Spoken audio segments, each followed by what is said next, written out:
bow before you now. I stand beside you, and I'm all around you. Though you feel I'm far away, I'm closer than your breath, and I am with you more than you know.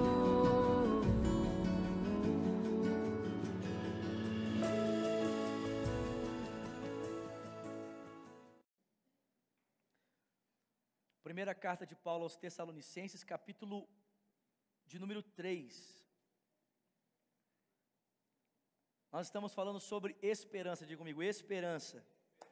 Mais uma vez, esperança. Vamos lá. Primeira carta de Paulo aos Tessalonicenses. Vamos ler, irmãos, do capítulo 2, do 17 até capítulo 3, versículo de número 13. Nós, porém, irmãos, privados da companhia de vocês por breve tempo, em pessoa, mas não no coração, esforçamo-nos ainda mais para vê-los pessoalmente, pela saudade que temos de vocês. Quisemos visitá-los. Eu mesmo, Paulo, o quis, e não apenas uma vez, mas duas. Satanás, porém, nos impediu. Pois quem é a nossa esperança? Alegria ou coroa, em que nos gloriamos perante o Senhor Jesus e na sua vinda? Não são vocês? De fato, vocês são a nossa glória e a nossa alegria. E por isso não podemos mais suportar. Achamos por bem permanecer sozinhos em Atenas, e assim enviamos Timóteo, nosso irmão e cooperador de Deus do Evangelho de Cristo, para fortalecê-los, dar-lhes ânimo na fé, para que ninguém seja abalado por essas tribulações. Vocês sabem muito bem que fomos designados para isso. Quando estávamos com vocês, já lhes dizíamos que seríamos perseguidos, o que realmente aconteceu, como vocês sabem. Por essa razão, não suportando mais, enviei Timóteo para saber a respeito da fé que vocês têm, a fim de que o tentador não os seduzisse, tornando inútil o nosso esforço. Agora, porém, Timóteo acaba de chegar da parte de vocês, dando-nos boas notícias a respeito da fé e do amor que vocês têm. Diga comigo, fé e amor. Gente, vocês se lembram, na primeira mensagem nós falamos sobre as 3 virtudes teologais: fé, esperança e amor. São as virtudes geradas pela ação do Espírito de Deus em todo aquele que verdadeiramente entregou a sua vida a Cristo. Fé, esperança e amor. Olha só, Paulo diz que Timóteo trouxe boas notícias a respeito do quê? Da fé e do amor. Por quê, gente? A gente vai perceber que a esperança era uma virtude que precisava de ser mais trabalhada na vida desses irmãos aqui. Eles tinham dificuldade de entender de forma sensata a esperança. Então Paulo fala a respeito da fé e do amor que eles têm. Ele nos falou que vocês sempre guardam boas recordações de nós, desejando nos ver, assim como nós queremos vê-los. Por isso, irmãos, em toda a nossa necessidade e tribulação, ficamos animados quando soubemos da sua fé, pois agora vivemos, visto que vocês estão firmes no Senhor. Vamos repetir juntos? Diga, pois agora vivemos, visto que vocês estão firmes no Senhor. Se você puder, grifa esse versículo na sua Bíblia. É um versículo muito importante nesse capítulo de número 3. Como podemos ser suficientemente gratos a Deus por vocês, por toda a alegria que temos diante dele por causa de vocês? Noite e dia insistimos em orar, para que possamos vê-los pessoalmente e suprir o que falta à sua fé. Que o próprio Deus, o nosso Pai, e o nosso Senhor Jesus preparem o nosso caminho até vocês. Que o Senhor faça crescer e transbordar o amor que vocês têm uns para com os outros e para com todos, a exemplo do nosso amor por vocês, que Ele os fortaleça o coração, para serem irrepreensíveis em santidade diante de nosso Deus e Pai, na vinda do nosso Senhor Jesus Cristo, com todos os seus santos. Amém? Senhor, fala conosco nessa noite, queremos ouvir a Tua voz, queremos aprender do Senhor, Pai. Ensina-nos a Tua palavra, ministra-nos a Tua palavra, Senhor. Nós precisamos aprender de Ti, em o nome de Jesus Cristo. Quem crê, diga amém. Eu não sei se você já parou para pensar, mas se nós não tomarmos cuidado, os aspectos da cultura podem influenciar diretamente a forma como nós pensamos a fé cristã. Já parou para pensar nisso? À medida em que o cristianismo ele avançou na história, o cristianismo, porque é uma fé presente na história, precisava dialogar com o contexto cultural que estava à sua volta. Porém, gente, dialogar com a cultura não significa se permitir ser influenciado por ela. E eu só queria dar para você aqui 2 exemplos de como a fé cristã pode ser influenciada pela cultura que a cerca. Exemplo. No século XX, início do século XX, o pessoal parou para perceber que a maneira como a evangelização era pensada no âmbito mundial, ela estava equivocada. No início do século XX, foi feita uma conferência em Lausanne, na Suíça, para se discutir exatamente essa perspectiva da evangelização que era levada até as pessoas no mundo. Porque até então, por causa de uma organização que nós conhecemos como Organização Billy Graham, por causa da influência cultural dos Estados Unidos, a perspectiva de evangelização nessa época era a perspectiva do evangelho da salvação. Ou seja, só se levava em consideração o aspecto abstrato do ser para a salvação. Ninguém preocupava com os outros aspectos do indivíduo ou do ser. Por quê? Nós estamos falando de um país que, em pleno desenvolvimento econômico, que por causa da sua potência, da sua ascensão econômica, não tem essa necessidade de pensar nos desdobramentos da evangelização. Não precisa pensar outros aspectos do evangelho. Então, a única coisa que esse pessoal pensava, ao pensar a perspectiva da evangelização, era pensar no evangelho salvar a alma do indivíduo. Então, o evangelho tem que salvar a alma do ser humano. Então, o pessoal se reuniu e, ao estudar o texto bíblico, eles começaram a perceber que a perspectiva de evangelização que a Bíblia nos ensina não é do evangelho da salvação, mas é do evangelho do reino de Deus. A Bíblia não fala do evangelho da salvação, ela fala do evangelho do reino. E o evangelho do reino, ele tende a ser mais abrangente do que o evangelho da salvação. O evangelho da salvação, a salvação da alma do indivíduo, está dentro do evangelho do reino. Mas o evangelho do reino de Deus, ele se preocupa com outros desdobramentos e outras implicações. E a formulação, que Francis Schaeffer trouxe para nós no encerramento do Pacto de Lausanne foi o seguinte: o evangelho deve ser para o indivíduo todo e para todo o indivíduo. Então, todos os aspectos do indivíduo devem ser considerados na obra da salvação, e todos os indivíduos devem ser considerados na perspectiva da evangelização. Mas por que o evangelho começou a ser pensado a partir de um paradigma cultural americano, algumas implicações do evangelho foram sendo deixadas de lado. Você quer ver uma outra forma de pensar equivocadamente, por causa da cultura que foi nos atingindo?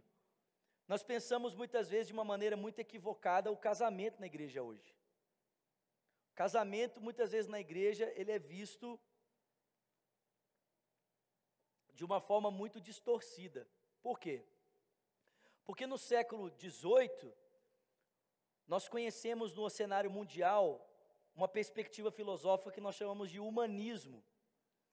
E o humanismo tornou o ser humano o centro do universo.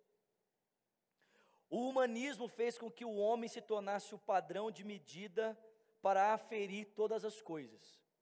E nessa perspectiva, todas as relações sociais foram avaliadas a partir do desejo individual de cada pessoa. Então as pessoas deixaram de buscar casar-se com alguém para abdicar-se da sua vida e construir uma vida ao lado de uma pessoa, para buscar o casamento com a intenção de satisfazer-se através de uma outra pessoa. Então as pessoas, elas não casam hoje para renunciarem à sua vida, para ao lado de uma outra pessoa construírem uma nova vida. As pessoas casam hoje para fazer com que o potencial do outro seja usado a meu favor, para que a minha satisfação pessoal, ela seja alcançada. E até mesmo na igreja hoje, muitas vezes isso é ensinado. As pessoas buscam casamento hoje porque elas querem ser felizes. Mas isso não é a perspectiva do texto bíblico. Porque a gente não casa, segundo a Bíblia, a gente não casa para ser feliz. A gente casa para compreender o Evangelho. Porque o lugar onde o Evangelho é mais revelado para um ser humano, sabe onde é? No casamento. Paulo vai dizer isso lá em Efésios 5. Grande é esse mistério, porém eu me refiro a Cristo e a igreja. Não existe instituição humana que retrate mais o Evangelho, a glória de Deus, o relacionamento trinitário do que o casamento. Porque o casamento é onde duas pessoas se unem para formarem uma só carne. É exatamente essa retratação do Evangelho. O Deus que se une aos humanos para se tornar um com eles. Mas para que essa união fosse possível, Deus precisou morrer na cruz. Então, diferente de purpurina e do que a gente está acostumado em ver em Hollywood, né? Casamento é abnegação. Casamento é renúncia. É sacrifício. É doação. Amém? E são nesses valores que nós encontramos, descobrimos a verdadeira alegria, amém? A verdadeira alegria que o casamento pode proporcionar, que é o quê? Ver a minha vida sendo conformada a Cristo, à medida em que eu me entrego em prol do casamento. Amém, gente? Mas nós fomos perdendo esse senso. E às vezes eu fico até preocupado, porque eu vejo esses movimentos que estão dentro da igreja hoje, e esse pessoal às vezes ensina de uma forma assim tão romântica, né? Que aí todo mundo casa pensando assim, vai ser maravilhoso, e na primeira dificuldade o camarada quer pular fora. Por quê? Porque não aprendeu que casamento é renúncia. Ele não aprendeu que casamento é morte, né? Ele só aprendeu que casamento é flores, bolo e o que você já sabe, né? Aí, na primeira dificuldade, ele já quer pular fora. Mas quem nos ensinou isso? O humanismo. O humanismo nos ensinou que a gente tem que ser feliz. Que qualquer coisa que prejudica a minha felicidade, que eu devo fazer? Joga fora. Prejudicou a minha felicidade? Tchau. Mas não é isso que o Evangelho nos ensina, amém, gente? Não é. Então a cultura, presta atenção, a cultura, ela pode influenciar a maneira como nós pensamos a relação com o próximo para a evangelização. A cultura pode influenciar a maneira como nós pensamos a construção da nossa família, mas também pode influenciar a maneira como nós desenvolvemos a relação com o nosso próximo. A cultura pode influenciar isso. Exemplo, hoje na igreja, quando nós conhecemos alguém e o nosso santo não bate com o santo da pessoa, o que nós fazemos? Nós nos afastamos. Sabe como é o nome disso? Vou dizer como é o nome disso: imediatismo. Isso é um sintoma da nossa cultura, sabia disso? A nossa cultura é uma cultura o quê? Imediatista. Nós não queremos esperar mais. A gente não quer ter paciência de ficar 5 segundos na frente do micro-ondas. Se o micro-ondas levar 5 segundos para esquentar o copo d'água para você, você já quer jogar ele fora e comprar outro. Sim ou não? Você entra na fila do McDonald's. Nossa, velho, se a mulher demorar 1 segundo para olhar para você, você fala assim, eu vou embora. É assim ou não é?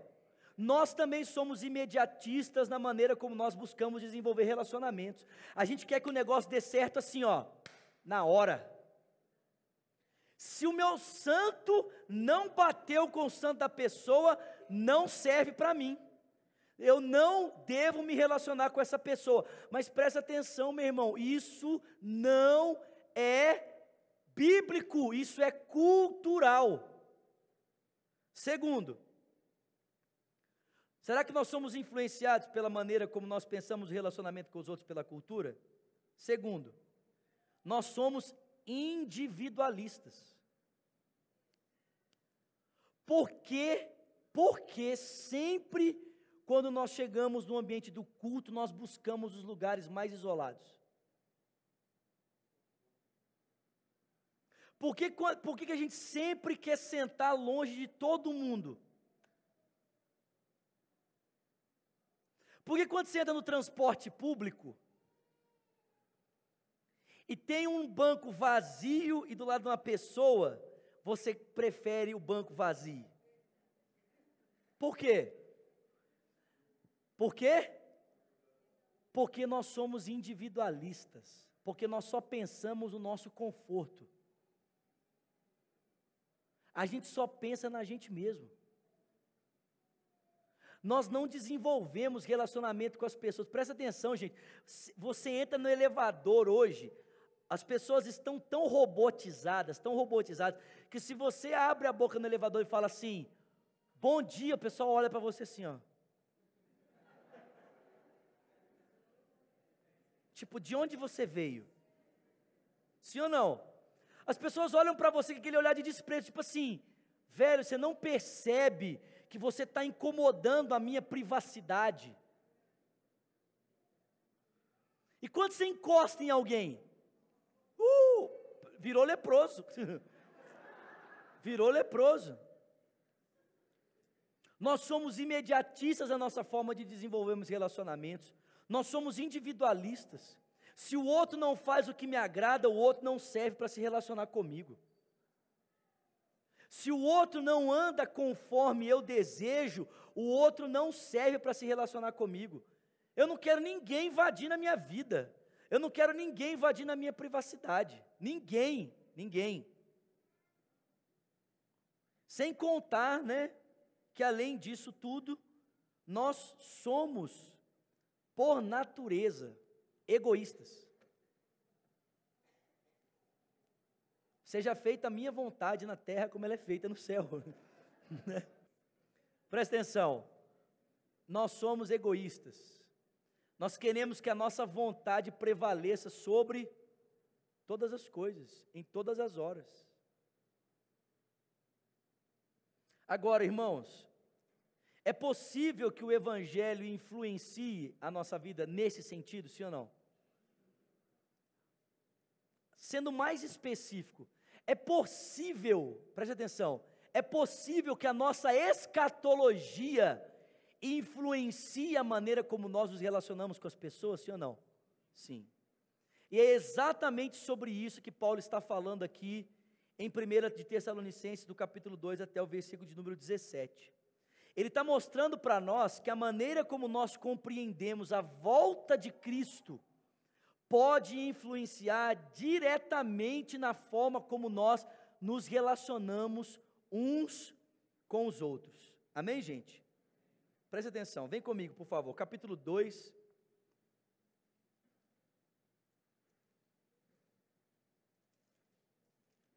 Versículo de número 17.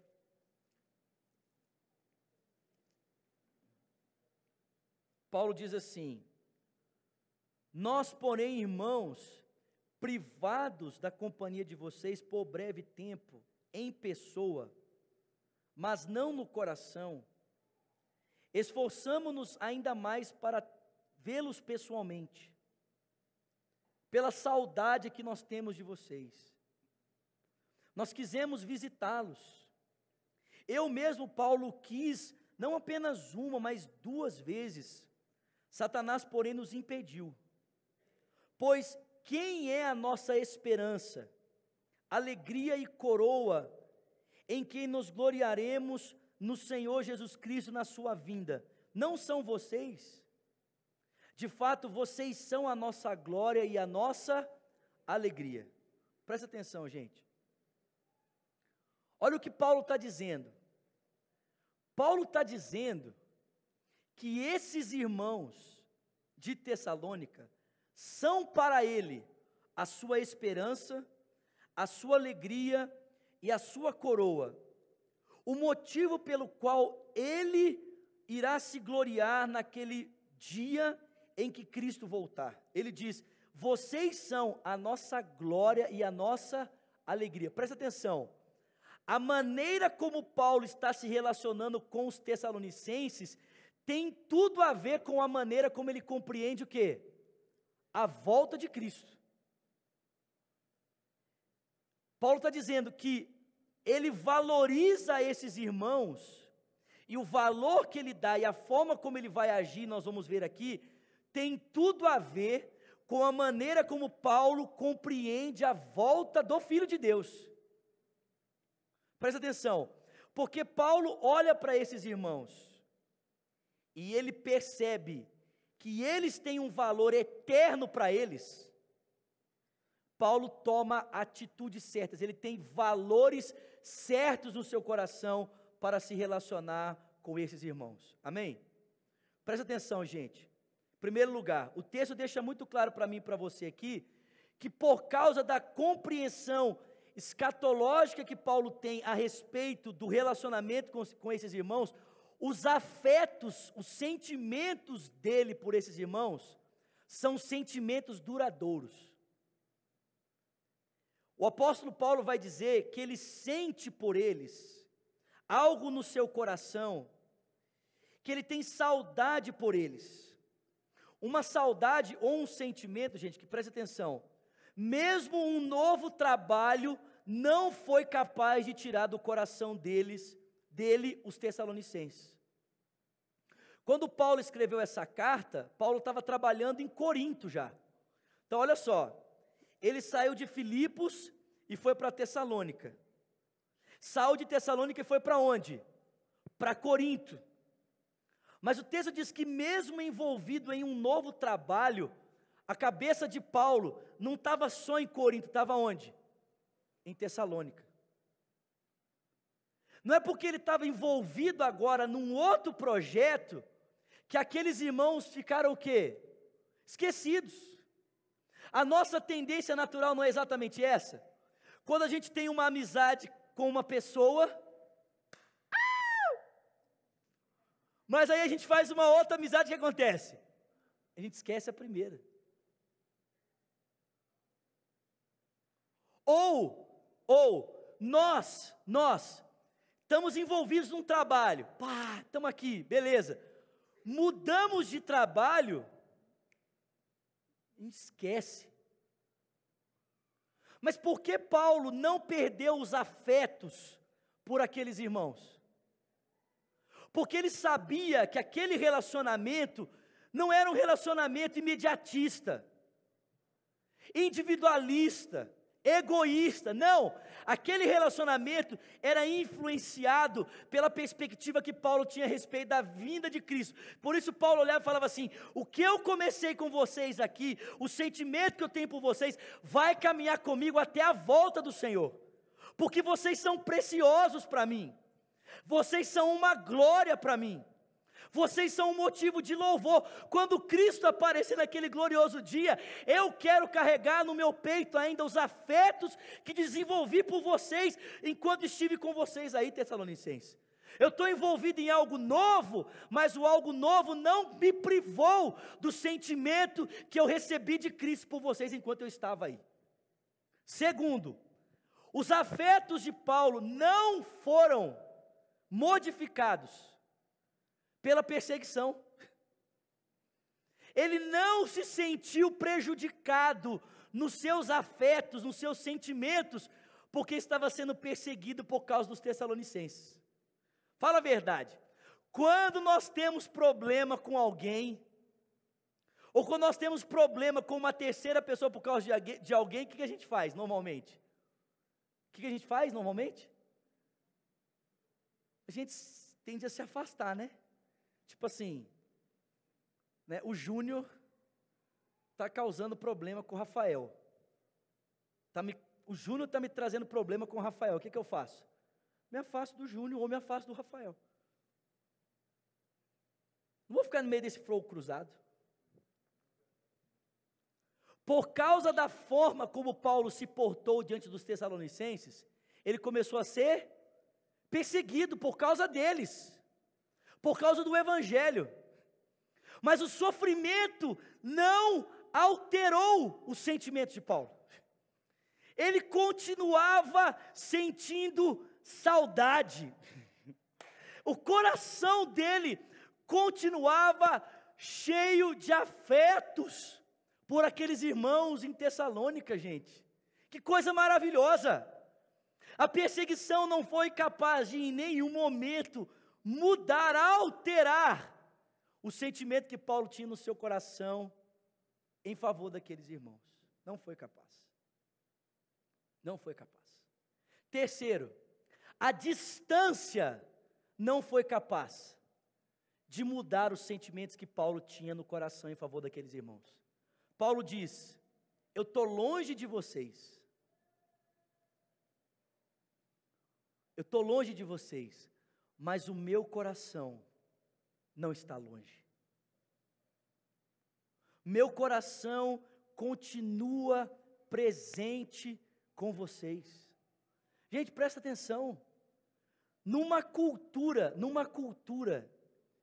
em que nós somos imediatistas, egoístas, individualistas, sabe o que nós estamos precisando? Que a nossa perspectiva da volta de Cristo volte a influenciar a maneira como nós nos relacionamos uns com os outros. Para que a gente perceba que o desejo do Senhor não é que a gente tenha relacionamentos pontuais, mas que a gente tenha relacionamentos duradouros, longínquos, que nos acompanhem, que nós possamos nos apresentar todos juntos diante do Cordeiro para recebermos dele, ou apresentarmos a ele glória e louvor.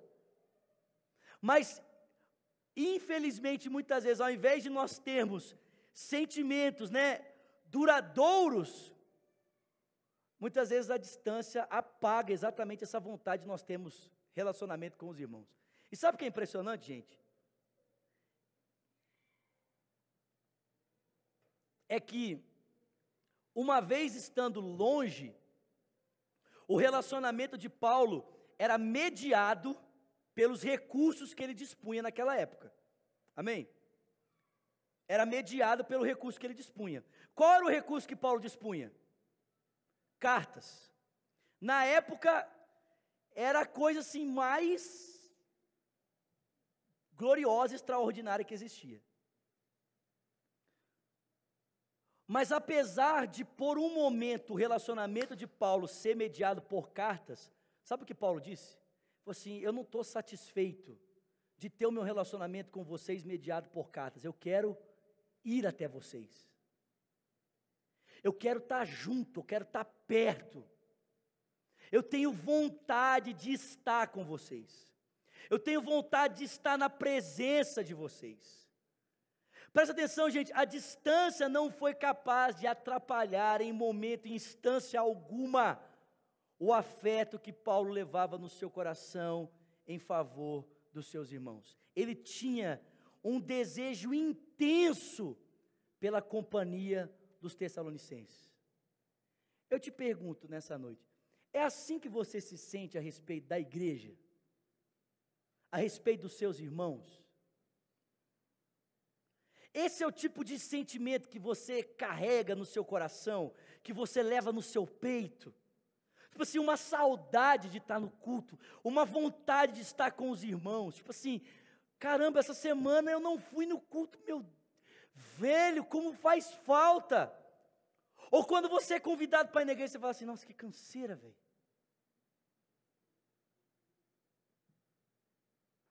dificuldade. Tipo assim, a gente até entende esse tipo de comportamento da parte do que não conhece a Cristo, amém? O que não conhece a Cristo, você até consegue entender, tipo assim, pô, o cara não conhece a Cristo, ele não participa da vida, ele não participa da comunhão dos santos, ele não participa desse negócio aqui, ele é alguém de fora. Mas para nós que estamos na mesma vida, na mesma comunhão, não temos prazer de estarmos com os irmãos. Isso significa que a maneira como nós nos relacionamos uns com os outros tem mais a ver com a cultura do nosso tempo do que com a escatologia que nós esperamos na volta do Filho de Deus. Tipo assim, a escatologia não conseguiu afetar a nossa esperança de relacionamento uns com os outros. Nós estamos satisfeitos em continuarmos sendo individualistas, egoístas e imediatistas. Nós preferimos, aliás, nós até preferimos, porque afinal de contas, deixar que a escatologia afete a maneira como eu me relaciono com o outro, me gera problemas. Deixar que a perspectiva da volta de Cristo influencie a maneira como me relaciono com o outro, enxergar o outro como a minha coroa, enxergar o outro como a minha glória, me faz com que eu tenha que renunciar, me faz com que eu tenha que me abnegar, me faz com que eu tenha que sentir algo pelo outro, que eu estou correndo o risco de ser ferido pelo outro. Me faz desejar estar com o outro, me esforçar para estar com o outro, não estar satisfeito de assistir o culto pela Rede Super, de não estar satisfeito em congregar pelo WhatsApp, né? Porque tem gente que congrega hoje pelo WhatsApp, não me faz satisfeito de congregar pelo Facebook, pelo YouTube, não dá. Eu tenho desejo de estar com os irmãos, amém? Paulo não se contentava, gente, ele tinha afetos verdadeiros, sentimentos verdadeiros, amém? O relacionamento era movido por sentimentos verdadeiros. E porque era movido por sentimentos verdadeiros, Paulo não se contentava em ter um relacionamento virtual com os irmãos. Ele queria um relacionamento real. Queria estar perto. Real. Real. Amém? Porque Paulo via que esses irmãos eram para ele como a sua glória, ele tinha valores corretos. Agora, gente, presta atenção. Tem uma porção aqui nesse texto, nessa perícope que nós estamos lendo, muito importante. Fala assim, ó, verso 18, presta atenção. Quisemos visitá-los. Eu mesmo, Paulo, o quis. E não apenas uma vez, mas duas. Satanás, porém, nos impediu. Então, Paulo tinha os sentimentos certos. E porque ele tinha um profundo afeto, um sentimento que não foi apagado nem pelo trabalho, nem pela perseguição, nem pela distância, porque ele tinha um sentimento tão verdadeiro que desejava estar com esses irmãos. O texto diz que ele se esforçou para estar com eles 2 vezes. Quem foi o opositor a isso, irmãos? Então presta atenção.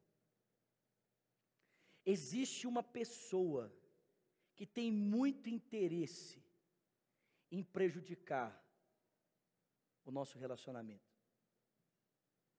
Como é o nome dessa pessoa? Satanás. Existe uma pessoa que fará oposição ao nosso intuito de termos comunhão uns com os outros. Como é o nome dessa pessoa? Satanás. Então presta atenção, meu irmão. O Espírito Santo não está no negócio de nos separar. O Espírito Santo está no negócio de nos...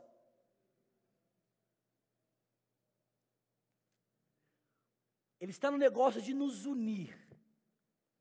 O Espírito Santo está no negócio de nos congregar. Mas existe uma pessoa que está no negócio de manter a nossa distância,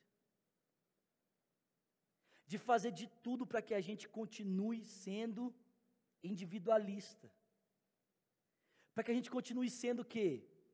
Imediatista, para que a gente continue sendo egoísta. Como é o nome dessa pessoa? Satanás.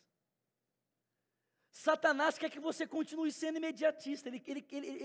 O desejo dele é que você continue dizendo isso: o santo da pessoa não bate com o meu santo. O desejo de Satanás é que você continue querendo que tudo seja feito conforme a sua vontade. É que você continue querendo ser individualista. Esse é o desejo dele, sabe por quê? Porque Satanás é aquele que se opõe ao relacionamento dos irmãos. Ele é o mais interessado em nos separar uns dos outros. Então, quando você tentar se aproximar de alguém e você ouvir um sussurro dizer assim: não, não vai não, essa pessoa é difícil, é o Espírito Santo ou é o diabo? Tem gente que acha que é o Espírito Santo, mas não é o Espírito Santo, irmão. Essa voz é a voz de Satanás. Porque quem se opõe a um cristão para se aproximar de um outro cristão, porque é movido de afetos verdadeiros, é Satanás. Satanás. Paulo tinha os valores certos. Diga comigo, valores certos. Segundo, o texto deixa claro que Paulo, porque tinha os valores certos, ele tinha atitudes coerentes. Diga comigo, atitudes coerentes. Mais uma vez, ele se esforçava de forma coerente. Olha só, capítulo 3, versículo de número 1 diz assim: por isso, quando não pudemos mais suportar, achamos por bem permanecermos sozinhos em Atenas. E assim enviamos Timóteo, nosso irmão e cooperador de Deus no Evangelho de Cristo, para fortalecê-los e dar-lhes ânimo na fé, para que ninguém seja abalado por essas tribulações. Vocês sabem muito bem que fomos designados para isso. Quando estávamos com vocês, já lhes dizíamos que seríamos perseguidos, o que realmente aconteceu, como vocês sabem. Por essa razão, não suportando mais, enviei Timóteo, para saber a respeito da fé que vocês têm, a fim de que o tentador não os seduzisse, tornando inútil o nosso esforço, nosso trabalho. Presta atenção, gente. Porque Paulo tinha sentimentos verdadeiros pela comunhão com os irmãos e se esforçava para isso. Ele teve atitudes coerentes, esforços coerentes. Olha o que o texto bíblico diz: Paulo preferiu estar sozinho em Atenas, para que os cristãos de Tessalônica não estivessem desamparados. Gente, presta atenção. Talvez a gente nunca consiga entender isso, né? Porque nós vivemos em um tempo que as pessoas vivem tão sozinhas, que a gente não consegue talvez entender o valor, a importância que Paulo dava à comunhão com uma pessoa. Gente, presta atenção. Jesus Cristo ensinou que os discípulos nunca deveriam ser enviados sozinhos, sempre de dois em dois. Mas presta atenção.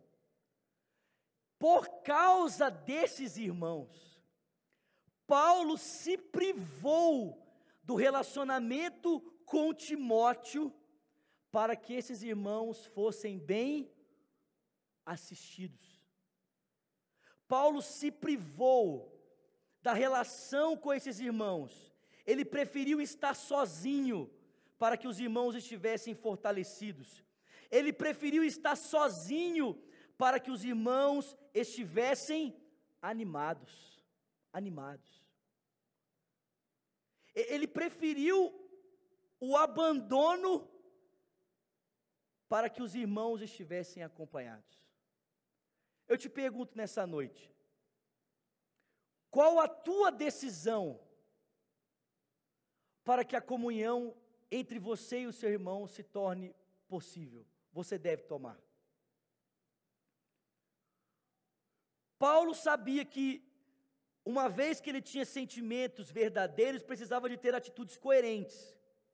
A expectativa é que o relacionamento com aqueles irmãos fosse um relacionamento duradouro.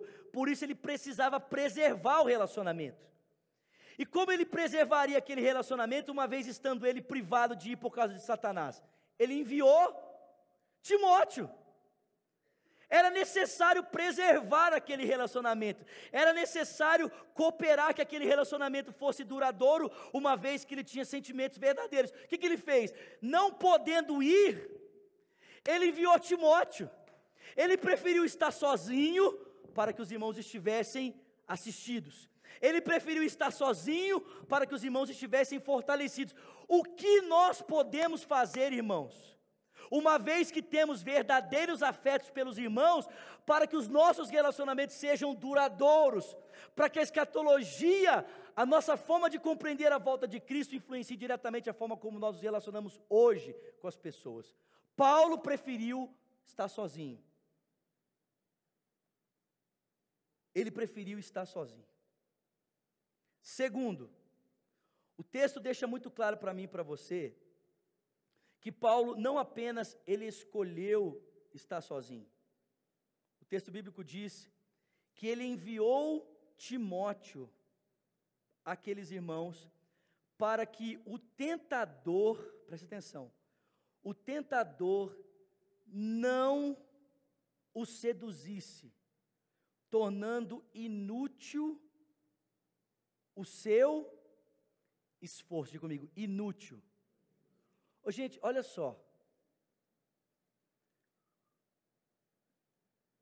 Eu não sei como a gente pode, assim, né, conciliar essa ideia com uma estrutura de pensamento como a do calvinismo, né? Tipo assim, no calvinismo, na estrutura de pensamento de salvação do calvinismo, nós entendemos que a eleição é soberana, amém? Que a graça é irresistível e que os santos perseveram até o fim, amém? Só que o Paulo está dizendo aqui que de alguma forma Satanás poderia comprometer o avanço da fé no coração daqueles irmãos. E se aquele trabalho fosse comprometido, Paulo diz que todo o seu esforço seria o que, gente? Inútil. Inútil. Todo o seu esforço, nossa gente, imagina, tudo aquilo que ele fez, aquelas conversões, aquele avivamento, o abandono dos ídolos, o voltar-se para Deus, a forma extraordinária como Deus agiu em Tessalônica, tudo isso poderia se perder por causa de uma sedução de Satanás. Por essa razão, o texto diz que Paulo não apenas enviou Timóteo. Você quer ver? Ora, vem comigo, por favor. Versículo de número 9 do capítulo 3.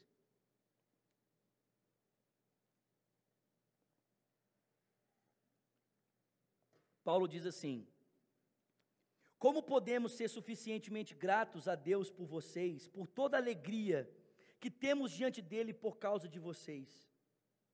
Noite e dia insistimos em orar, para que possamos vê-los pessoalmente e suprir o que falta à sua fé. Que o próprio Deus, o nosso Pai, o Pai do nosso Senhor Jesus Cristo, prepare o nosso caminho até vocês, para que o Senhor faça crescer e transbordar o amor que vocês têm uns para com os outros, e para com todos a exemplo do nosso amor para com vocês.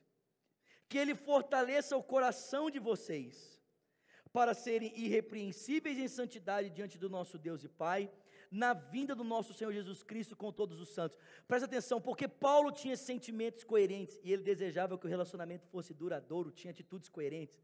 Paulo não apenas enviou Timóteo, mas o texto diz que Paulo orava dia e noite por essa igreja. Ele orava constantemente, presta atenção, sabendo que Satanás, de todas as formas, tentaria seduzi-los. Paulo não apenas enviou Timóteo, mas ele orava para que Deus preparasse um caminho para que ele, Paulo, pudesse ir até eles. Para que ele, Paulo, pudesse fortalecê-los nos pontos de fé que eles eram deficientes. Para que aquele projeto que havia sido iniciado não fosse ele frustrado pelas mãos de Satanás. Presta atenção, gente. Muitas vezes, nós nos desentendemos com uma pessoa. Sabe qual que é a nossa primeira atitude? Virar as costas e nunca mais falar com essa pessoa. Nós não conseguimos considerar que talvez essa inimizade entre nós tenha sido causada pelo diabo. Nós não temos perspectiva. Nós não temos discernimento espiritual. A gente acha que, foi o meu santo que não bateu. Presta atenção, querido. Paulo olhou e falou assim, cara, o meu trabalho, o meu relacionamento com vocês pode estar sendo comprometido por causa de Satanás. Satanás pode estar se aproveitando da perseguição, do sofrimento, de tudo que está acontecendo, para de alguma forma comprometer o avanço do evangelho na vida de vocês. E é por essa razão que eu estou aqui do outro lado, orando incessantemente, pedindo a Deus que Ele abra um caminho, para que eu possa ir ter com vocês. Ele tinha sentimentos coerentes, ele teve um esforço coerente com a realidade dos seus afetos, amém, irmãos? E por último lugar, porque Paulo teve sentimentos coerentes, porque a expectativa da volta de Cristo, a esperança da volta de Cristo, influenciou os seus sentimentos para que eles fossem duradouros, e trouxe a ele atitudes para preservar aqueles relacionamentos. O texto diz que Paulo também teve a recompensa certa. O texto termina dizendo para mim e para você, versículo de número 6. Agora, porém, Timóteo acaba de chegar da parte de vocês, trazendo o que, irmãos? Trazendo o evangelho. A palavra usada aqui no original é, o que Timóteo trouxe da parte de vocês foi o quê? O evangelho. O evangelho a respeito da fé e do amor que vocês têm. Ele falou que vocês sempre guardam boas recordações de nós, também desejando nos ver assim como nós queremos vê-los.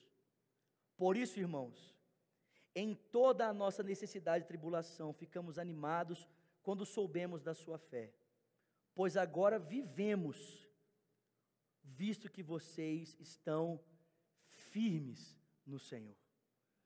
Gente, porque Paulo tinha os seus sentimentos motivados pela esperança e atitudes motivadas pela esperança. A recompensa dele foi encontrar nos seus irmãos sentimentos sólidos e recíprocos como os sentimentos dele. Foi ver que naquela igreja existia por ele o mesmo amor que ele tinha pelaquela igreja.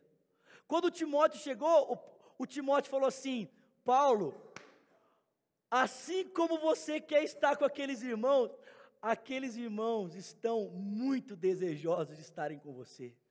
Como você sente saudade deles, Paulo, eles também sentem saudade de você. Como você é motivado pelo amor, eles também amam você, Paulo, grandiosamente. Eu falo desesperadamente, mas desesperado com esperança não vai ficar muito legal. Grandiosamente.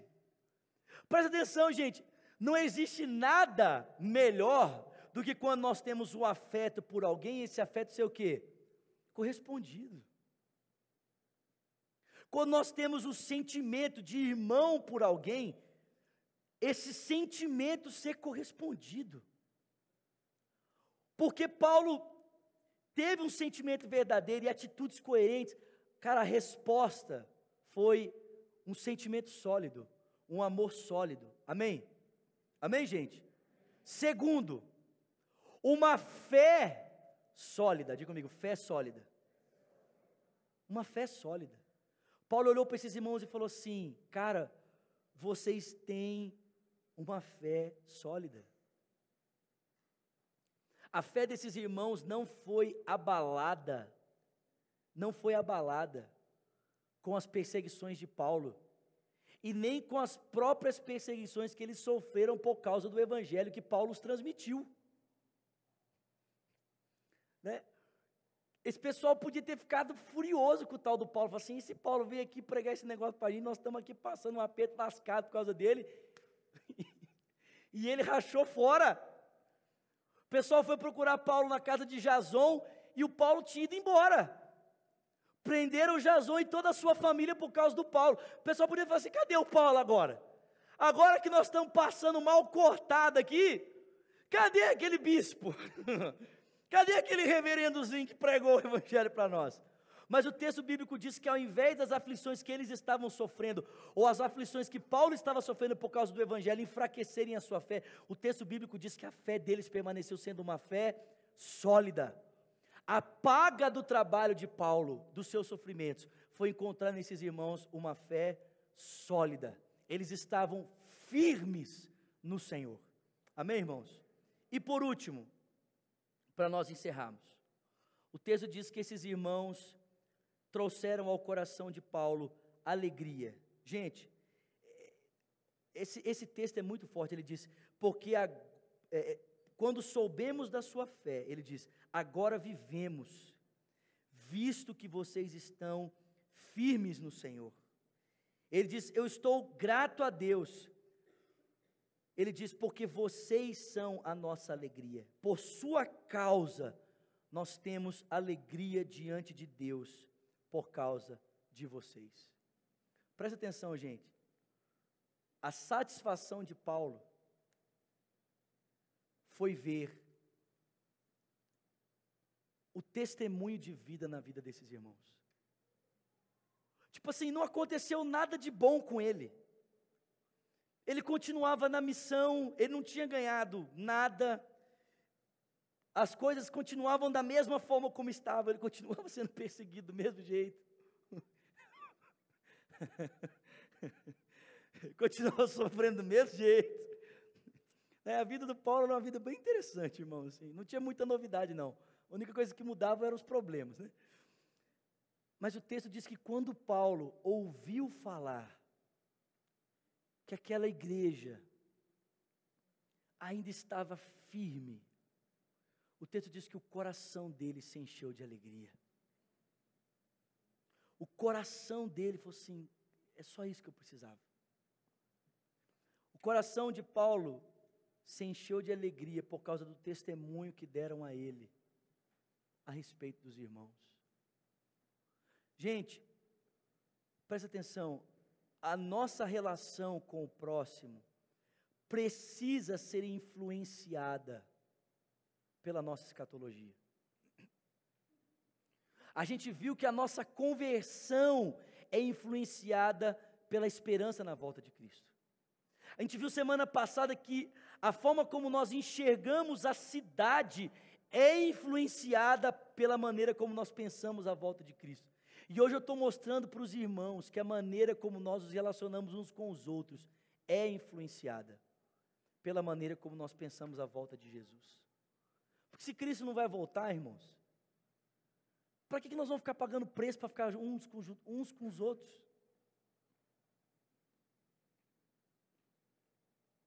Se Cristo não vai voltar, irmão, por que eu tenho que ficar investindo na sua vida?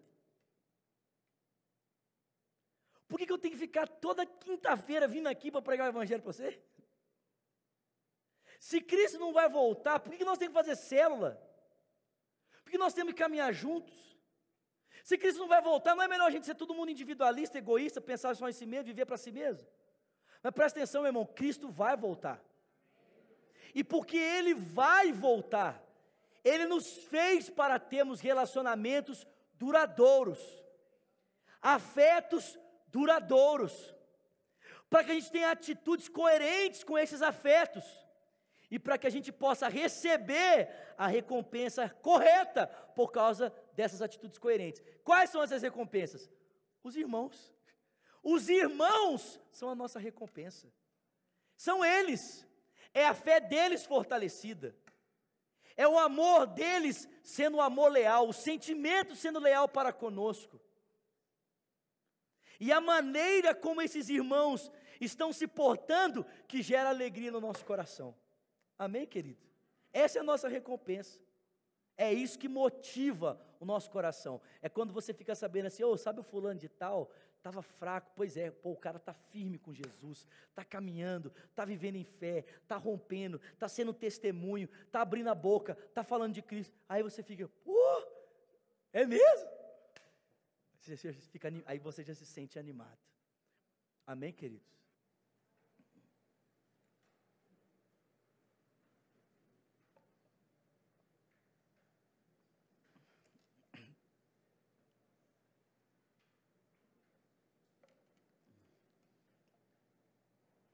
Fala comigo, verdadeiros afetos. Diga atitudes coerentes. Diga recompensa verdadeira. Mais uma vez, diga afetos sinceros. Diga atitudes coerentes. Diga recompensa verdadeira. Amém? Feche os seus olhos.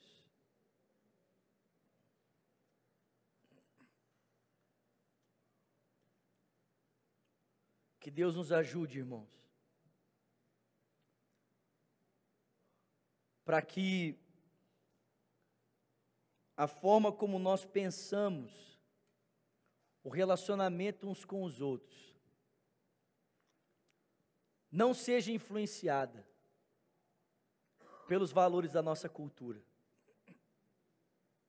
Que a maneira como nós pensamos relacionamento uns com os outros, não tem a ver com esses valores da sociedade pós-moderna, imediatista, individualista, egoísta, hedonista, mas que seja influenciada pela forma como nós pensamos a volta de Cristo. Eu não sei você, meu irmão, mas eu não quero comparecer diante de Cristo sozinho.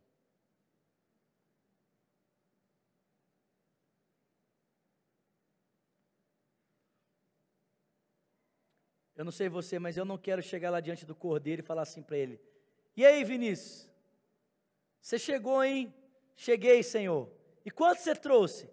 Ah, Senhor, só trouxe eu mesmo, né? Porque o Senhor sabe, era muito difícil lá embaixo. O Senhor sabe, né, Senhor? Tipo assim, já foi difícil me trazer. Ainda tinha que trazer outros? Não, Senhor, tá bom demais, olha eu aqui.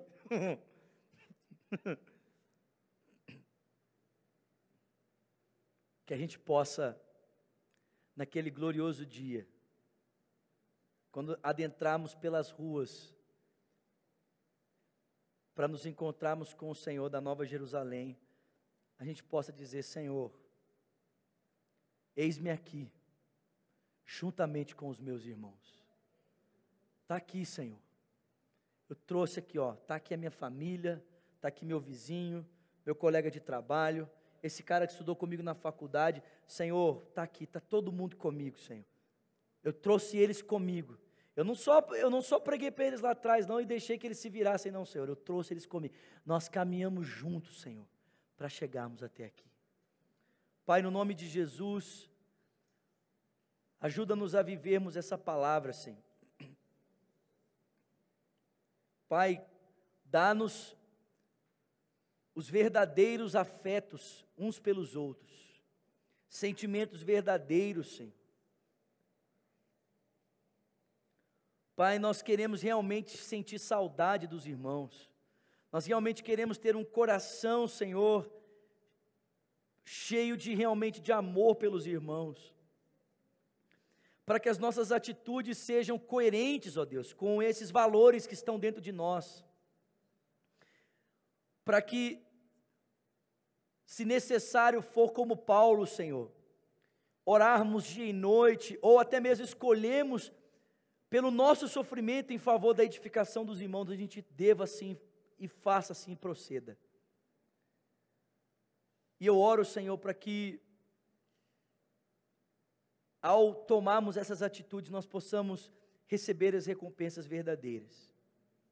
Nós possamos ouvir pessoas se aproximarem de nós e dizerem: cara, muito obrigado, porque se eu estou aqui hoje é porque você me ajudou.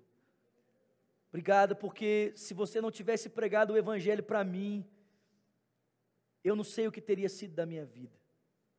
Obrigado, porque se naquele dia você não tivesse me ligado, eu teria cometido um suicídio.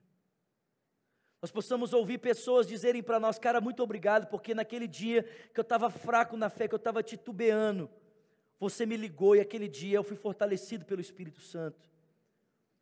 Para que a gente possa ter a alegria de poder pregar o Evangelho para pessoas, discipular essas pessoas, verem essas pessoas serem batizadas, verem essas pessoas crescendo na sua fé, se tornarem discípulos de Jesus como nós somos.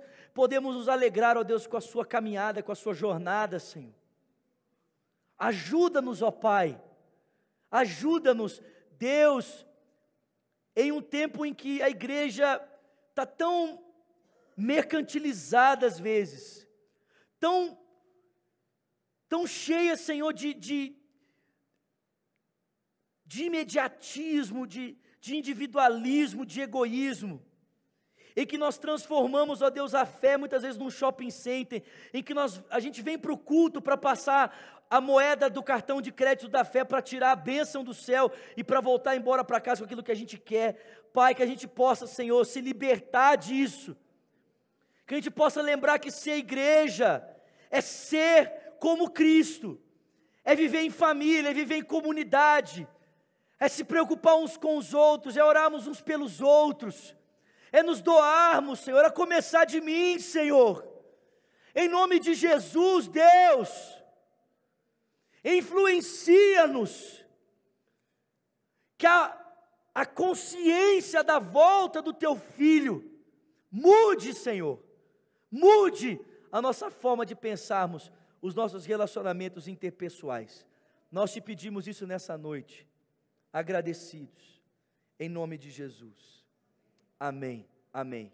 Que a graça do nosso Senhor Jesus Cristo, o amor de Deus o Pai, a comunhão e o consolo do Espírito, seja com o povo de Deus, aqui espalhado em toda a terra, desde agora e para sempre. Quem crê, diga amém.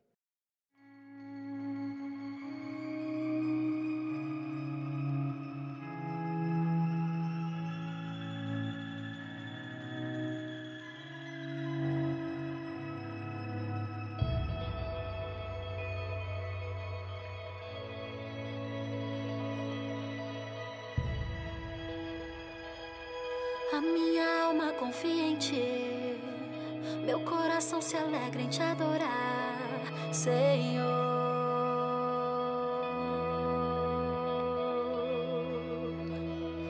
O meu prazer é sempre servir e a Tua face sempre buscar, Senhor.